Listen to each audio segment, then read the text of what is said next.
Hello friends எல்லாரும் எப்படி இருக்கீங்க? நான் உங்கள் விஜி. இன்னைக்கு உங்களுக்கு ஒரு வித்தியாசமான ரொம்ப டிஃப்ரெண்ட்டாக இந்த மாதிரி யாரும் யூடியூப்பில் செஞ்சு காட்டிருக்க மாட்டாங்க. அந்த மாதிரி ஒரு டிஃப்ரெண்ட்டான வத்தல் சாதம் செஞ்சுட்டு அந்த சாதத்தில் நம்ம செய்கிற வத்தலுங்க இது. சவுண்டு பார்த்தீங்களா எவ்வளோ முறுமுறுன்னு எப்படி வந்திருக்குன்னு. இந்த வத்தல் ஒரு வருஷம் ஃபுல்லாக நம்ம வச்சுக்கிட்டே சாப்பிட்லாம். அவ்வளோ ஒரு சாம்பார் சாதத்துக்கு, ரச சாதத்துக்கு ரொம்ப டேஸ்டியாக இருக்கும். ரொம்ப முறுமுறுன்னு ரொம்ப நல்லாயிருக்கும். செய்யறதும் அவ்வளோ ஈஸி. குழந்தைங்க கூட இது செஞ்சிடலாம். ஏன்னா நம்ம அரிசி வச்சு நம்ம செய்ய போகிறோம். இந்த அரிசி 1 கப் அரிசி பச்சை அரிசி எடுத்திருக்கேன் நான். இது நான் நைட்டே ஊற போட்டு வச்சுட்டேங்க. கண்டிப்பாக நீங்கள் நைட்டு ஊற வச்சிடணும். அப்போ தான் இது நல்லா வெந்து வரும் நம்மளுக்கு. இப்போ இந்த அரிசி நம்ம குக்கரில் எடுத்துக்கலாம். நல்லா இந்த அரிசி நல்லா 2-3 வாட்டி கழுவிட்டு நான் ஊற வச்சுருக்கேன். இப்போ 1 கப் அரிசி எடுத்திருக்கோம் இல்லையா? எந்த கப்பில் நம்ம அரிசி எடுத்திருக்கோமோ அதே கப்பில் 8 கப்பு நம்ம தண்ணி சேர்க்க போகிறோம். இப்போது நான் 1 கப்பு தண்ணி 1 கப்பு அரிசி எடுத்திருக்கேன் இல்லையா? அதுக்கு 8 கப்பு. இப்போ இதில் ருசிக்கு ஏற்ப உப்பு போட்டுக்கலாம். உப்பு வத்தலுக்கு பார்த்து போட்டுக்கோங்க. காஞ்சதுக்கப்புறம் ரொம்ப உப்பாயிடும்.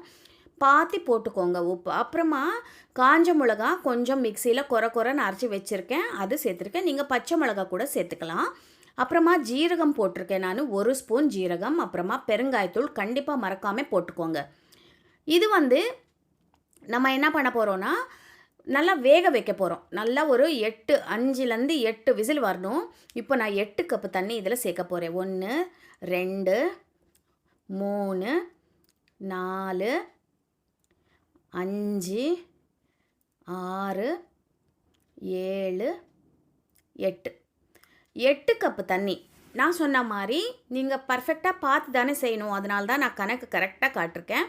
1 கப் அரிசிக்கு 8 கப் தண்ணி வச்சுட்டு நம்ம மீதி பொருளெல்லாம் கூட சேர்த்துட்டு குக்கர் மூடிட்டு ஒரு 8 விசில் 5லேருந்து 8 விசில் வரணும். நல்லா குழஞ்சி வரணும் இந்த சாதம்.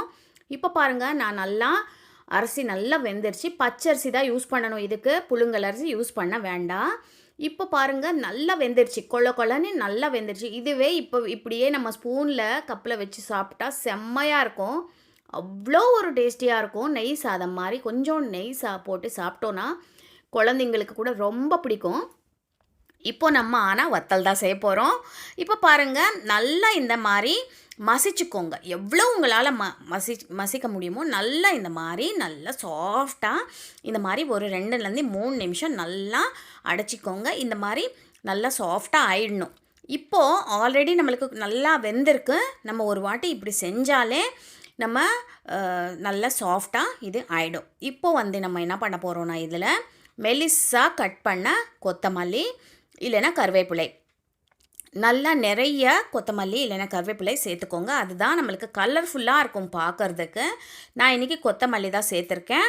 நிறைய கொத்தமல்லி சேர்க்கலாம். இப்போது நல்லா மிக்ஸ் பண்ணிக்கோங்க.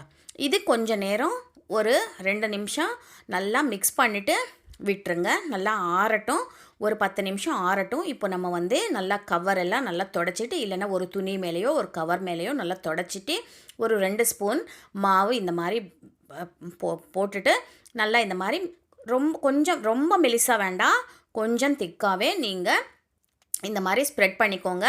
எவ்வளோ பெரிய சைஸ் உங்களுக்கு வேணுமோ அவ்வளோ சைஸ் பண்ணிக்கலாம். நீங்கள் 1 ஸ்பூன் போட்டிங்கன்னா சின்ன வத்தலாம் க்யூட்டாக இருக்கும். நான் கொஞ்சம் பெரிய சைஸில் அப்பளம் மாதிரி நான் செஞ்சுருக்கேன். நீங்கள் இந்த மாதிரி கூட செய்யலாம். இல்லைன்னா சின்ன வத்தல் குட்டி குட்டியாக நீங்கள் வச்சுக்கலாம். 1 ஸ்பூன் வச்சு நீங்கள் அப்படியே எல்லாமே நல்லா ஸ்ப்ரெட் பண்ணிவிட்டு விட்டுடலாம். இப்போ பாருங்கள், இந்த மாதிரி ஈஸியாக நம்ம குழந்தைங்களுக்கு இது பண்ணி கொடுத்துட்டோன்னா அவங்களே சூப்பராக வச்சிடுவாங்க. இப்போ எல்லாமே நான் இந்த மாதிரி ரெடி பண்ணிட்டேன். பாருங்கள், நல்லா ஃபுல்லாக ஒரு பெரிய கவரில் இது நீங்கள் வெயிலில் காய வைக்கணும்னு இல்லை, ஃபேன் கீழே டேபிள் மேலே கூட வச்சுக்கலாம். ஒரே நாளில் காஞ்சிடுச்சு பாருங்கள். சென்னையில் அடிக்கிற வெயிலுக்கு நல்லா காஞ்சிடுச்சு. இது நீங்கள் இப்படியே எடுத்துகிட்டு ஒரு டப்பாவில் போட்டு வச்சிங்கன்னா 1 வருஷம் நீங்கள் சாப்பிட்லாம்.